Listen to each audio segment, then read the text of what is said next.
आम्ही रिक्षावाली चित्रपट करत होतो सतीश रणदिवेंचा, की मला निळूभाऊ तेच आठवत होते, अगदी वडिलांसारखी माया करणारा माणूस. आणि शेवटचं सीन होतं की चिखलानी माखलेली चप्पल मला त्यांच्या थोबाडीत मारायची होती. मला हिंमतच होईना, म्हणजे मी काही तेवढी प्रोफेशनल झाले नव्हते. 12वी-14वी फिल्म असेल, माझा हात इथे जायचा, परत मी मारायचं नाही, आणि रिटेकवर रिटेक.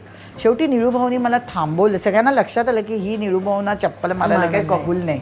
आणि तो चिखलानी माखलेला तो ठसा त्याच्यावर हवा होता गालावर, म्हणून ती मारायला हवी होती, चिटिंग नव्हतं. त्या बाजूने कॅमेराचा अँगल, मी चप्पल मारते आणि तो ठसा दिसतो.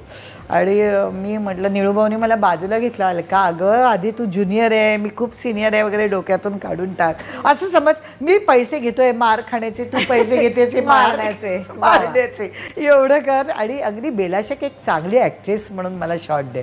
आणि तो शॉट नंतर त्याने एवढा धीर दिल्यामुळे छान झाला.